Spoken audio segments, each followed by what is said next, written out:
कस्त नंबर 2 मौकाए का फायदा उठाते हुए वो हाथ को बिल्कुल निशाने पर ले आई और हल्का सा वहां से दबाकर बोली, ध्यान से चलावना। और मैं एकदम संभला और वो हल्का सा मुस्कुराने लगी और अपना चेहरा मेरे कान के पास लाकर बोले, इतना घबरा क्यों रहे हो, तुम्हें खा तो नहीं जाऊंगी। जब वो बोल रही थीं तो उनके गाल मेरी गर्दन से टिच हो रहे थे और उनकी सांसें फेल हो रही थी। मेरी तो हालत खराब हो रही थी। खैर हम मार्केट पहुंचे और वहां से कुछ शॉपिंग की और वापस घर आ गए। भाभी को घर छोड़कर मैं बाहर फ्रेंड्स की तरफ निकल गया और फिर रात को 2 बजे वापस आया। मेरे पास गेट की चाबी थी। जब इंदर आया तो नीचे कोई नहीं था। माँ शायद अपने रूम में सो चुकी थी। मैं ऊपर गया तो अभी मैं अपने रूम में इंटर होने ही लगा था कि तमरीन भाभी के रूम से निकलकर अपने रूम में घुस रही थी। मुझे देखकर उसने सिर्फ स्माइल दी और अंदर चली गई। मैं अपने रूम में आ गया और आकर ट्राउजर पहना। शर्ट तो मैं रात को पहनता ही नहीं था। मैं फरेश होकर बेड पर लेटा ही था कि मेरे रूम का डोर नॉक हुआ।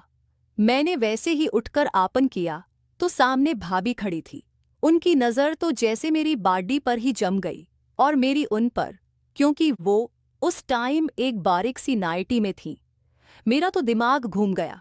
वो अचानक मेरे रूम में आए और डोर बंद करके बोले, क्या कर रहे हो। मैंने कहा, कुछ नहीं, बस सोने लगा था।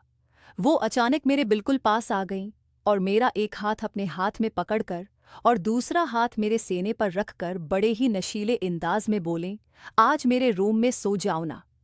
मुझे पता नहीं क्यों आज बहुत डर लग रहा है।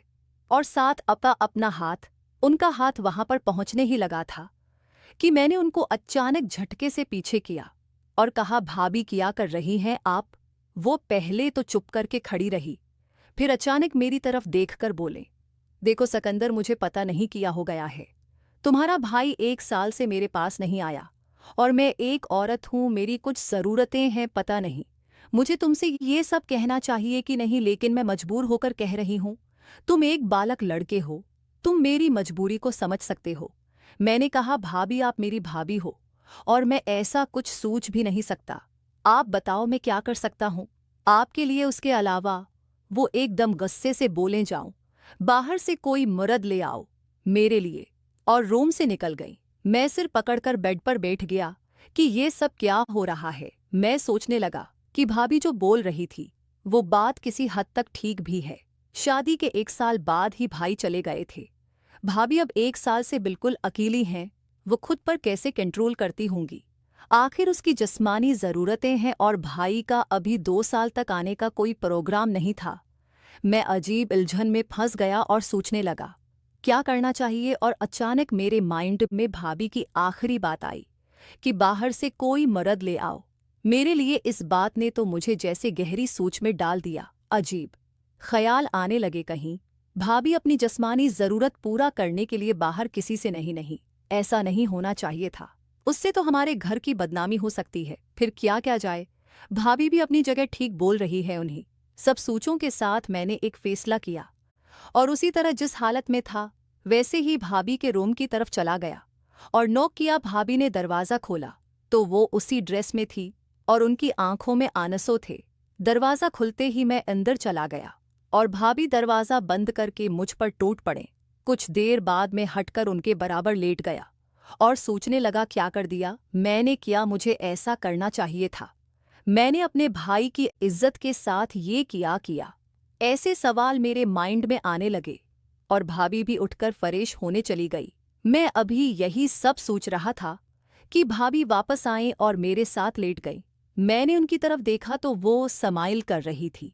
मैंने कहा, भाभी किया हमें ये सब करना चाहिए था।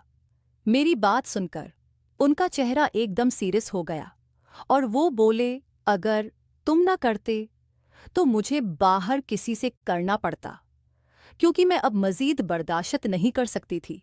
तुम्हारा भाई मुझे प्यार का नशा डालकर खुद तो बाहर चला गया। मैंने उसे फ़ोन पर भी कई मर्तबा अपनी कंडीशन का बताया तो वो मेरी बात सीरियस ही नहीं लेता था। मुझे तो शक है उसने वहाँ शादी की हुई है। अब तुम ही बताओ मैं और क्या करती। यूं नहीं तड़पती रहती। तुमने मेरी हेल अप की है, उसमें कुछ गलत नहीं। और वैसे भी घर की बात घर ही में रह गई। गलत तो तब होता अगर मैं बाहर किसी से को ऐसा कुछ करती। यही तो वो बात थी जिसे सोचकर मैंने भी ये कदम उठाया था कि कहीं घर से बाहर भाभी ऐसा सा वैसा ऐसा ना कुछ कर बैठें। खैर, मुझे थोड़ी तसल्ली हुई तो भाभी बोले, अच्छा एक बात तो बताओ, तुमने उतना बड़ा कैसे किया? तुम्हारे भाई का तो ऐसा नहीं है। मैंने कहा, मैंने तो कुछ नहीं किया, कुदरती तौर पर ही ऐसा है। वो बोले, हम तुम्हारी बीवी तो बड़ी लिखी होगी और ऐसा शहर तो किस्मत से ही नसीब होता है। मैं फिर तैयार था कि भाभी झट से छोड़कर बोले, चलो घर अब जाओ अपने रूम में। मैं हैरानगी से भाभी की तरफ देखने लगा और बोला, क्यों काम पूरा नहीं करना? भाभी मेरा मतलब समझते हुए बोले, जो तुम करना चाह रहे हो वो मैं उस टाइम नहीं करवा सकती।